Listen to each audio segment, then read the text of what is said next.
Sige, so sa next problem naman tayo. The 7/8 inch diameter pins at A and C that support the structure are in single shear.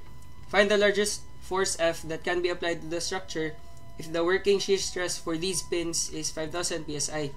Neglect the weights daw of the members. Now, sinabing neglect yung weight ng member.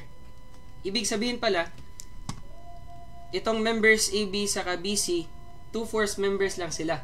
And then, meron tayong pin connection, diba? So, this is essentially, yung analysis natin, essentially, the same lang sa truss. So, kahit hinge yung dalawang, anong tawag dito? Kahit hinge yung dalawang supports dyan, masosolve pa rin natin yan. We have to analyze joint B. And then, solve natin yung force sa force ng AB saka BC. Now, notice na yung tinatanong dyan is the largest force F. Ito. Now, medyo mahirap sa calculation kapag ito talaga yung variable na ilalagay natin. So, mamaya, let's just treat this as 1 and then parang i-ratio na lang natin yung force na dadalhin ng AB sa BC in terms sa variable F. So, at joint B, ayan, apply lang natin yung method of sections. So, for this triangle, ayan, itong triangle na to, ano yung horizontal distance? Diba, the horizontal distance is 4 feet. So, this is 4. And then, the vertical distance naman would be 6 feet yung buo. Ayan. Minus 2 feet. So, 6 minus 2, this is 4 pala. So, ano yung hypotenuse niya? I mean, hindi necessary yung hypotenuse since alam natin, the same yung legs. So, this must be a 45-degree triangle.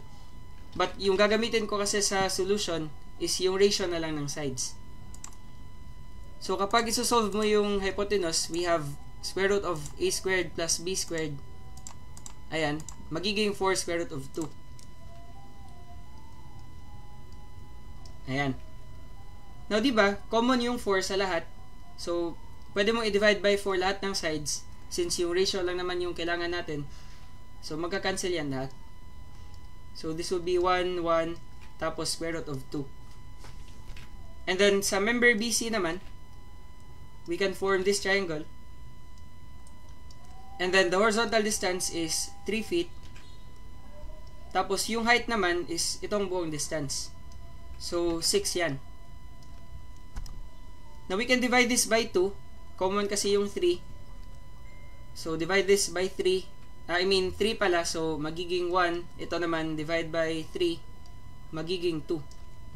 And then, our hypotenuse would be square root of 2 squared plus 1 squared. So, we have square root of 5. But, pwede rin na wag mo nang i-reduce yung sides.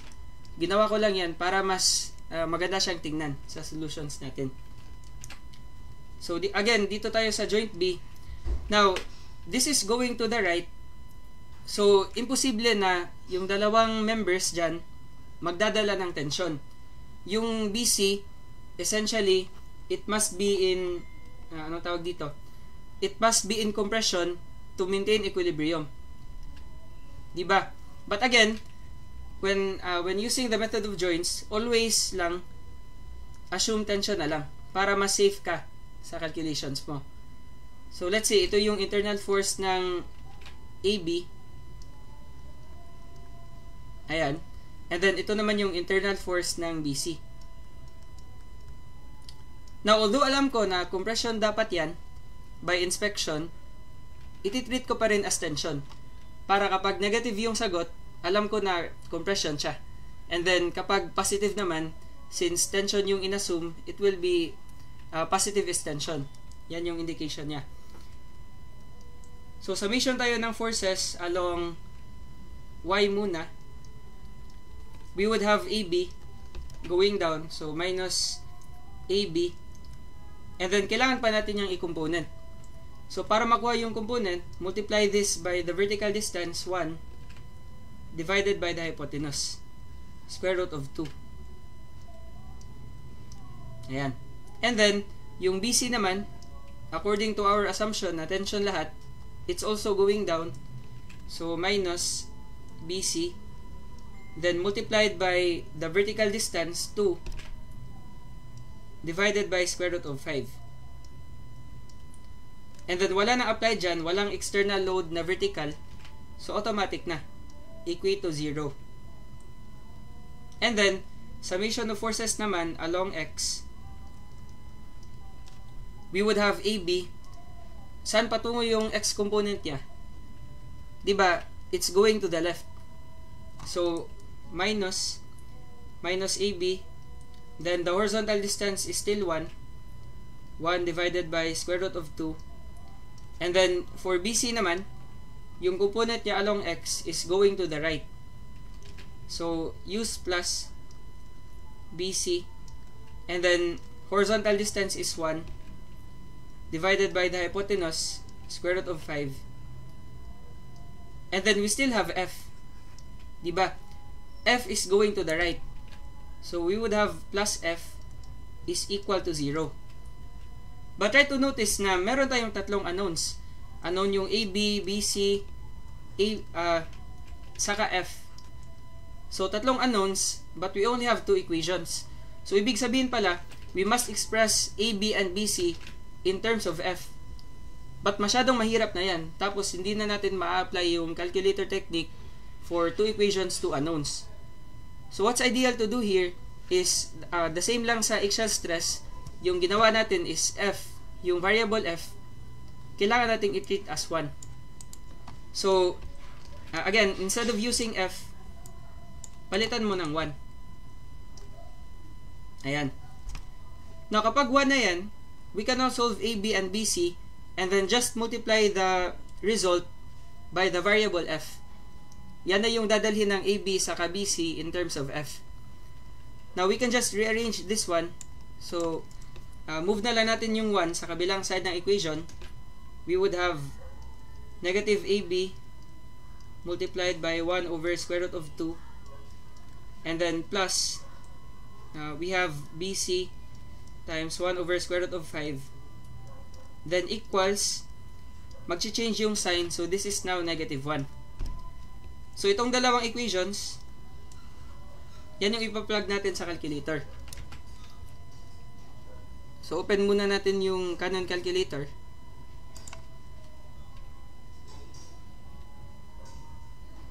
Ayan. So, press mode, and then equation, tapos two unknowns. So, press 1, and then, let's treat AB as X, and BC as Y. So, X, Y, and then yung nasa right side ng equation, yan yung constant term. So, yan yung ilalagay sa C. And then, yung A naman, yan yung coefficient ng first variable. Yung B naman, coefficient ng second variable.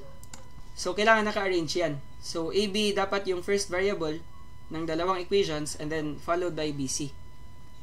So, for the first equation, we have negative 1 over square root of 2, coefficient ng AB. Ayan. And then, for BC naman, negative 2 divided by square root of 5. And then, equal 0. So, dito ka na. Sa second equation, coefficient ng AB is negative 1 over square root of 2. And then, for BC naman, 1 divided by square root of 5. Tapos, meron tayong negative 1 sa constant term. Ayan. So, press equals. Ito yung value ng X. So, this is AB. Bale. So, AB equals, ano yan? 0.9428. Or 3 decimals na lang, 0.943. And then, Y naman is negative 0.745. So, this is BC.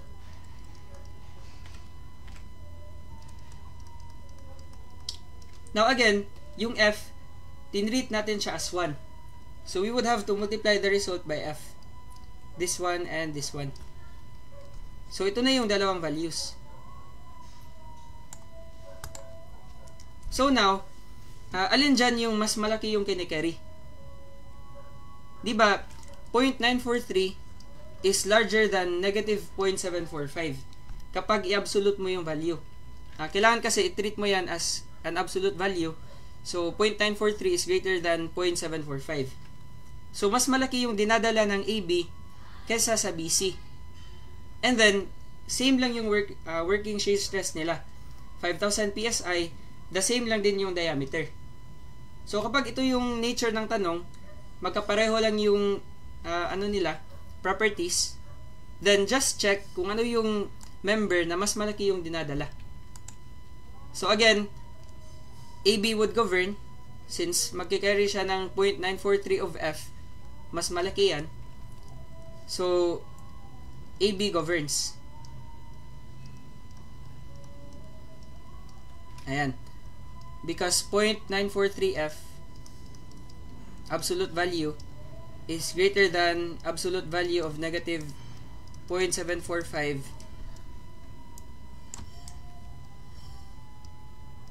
multiplied by F. So, yung AB na lang. So, for member AB, again, working shear stress is 5,000 PSI, or PSI is pounds per square inch, and then equals force divided by area. So, yung force is 0.943 of F. Ayan. And then, divided by 7 over 8 inches yung diameter. So, pi over 4 d squared, 7 over 8, and then square natin yan. So, masasolve na natin yung F. Therefore, ano yung F? Stress times area na lang. 5,000 times pi over 4 multiplied by 7 over 8 and then squared. But divided by 0.943 pa pala. Ayan. So, yung sagot is 3188.34.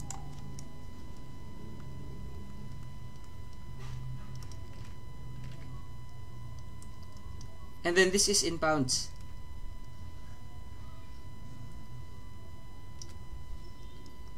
Ayan. So, ito na yung maximum, largest force F that can be applied to the structure. And then, hindi na natin yan binultiply by 2, yung shear area, since sinabi naman na the structure, pins A and C are in single shear. So, single shear connection, ibig sabihin pala, the same lang dito. Parang ito yung pin niya. Nakaganyan yung connection. Now, paano naman kapag yung ginamit mo is 0.745? Ito yung magbabago sa solution. Multiply mo yan by 0.745. So, kapag BC pala, yung safe load niya is 4,035.7. Now, masyadong malaki yan compared to 3188.34. So, di ba kapag largest force F na pwedeng i-apply, kailangan yung safe load talaga. Yung kaya lang ng structure. Lagay ko na lang Kapag BC yung kinonsider mo, F would be equal to 4,035.71 pounds. Ayan. So, ito yung kaya ng BC, but ito lang yung kaya ng AB. So, pick this one. Again I will always reiterate this, since kapag largest force, most students will be tricked na largest, so, mas malaki ito na lang. Diba? Pero again, hindi yan yung concept. Yung largest dyan is the largest safe force that can be applied.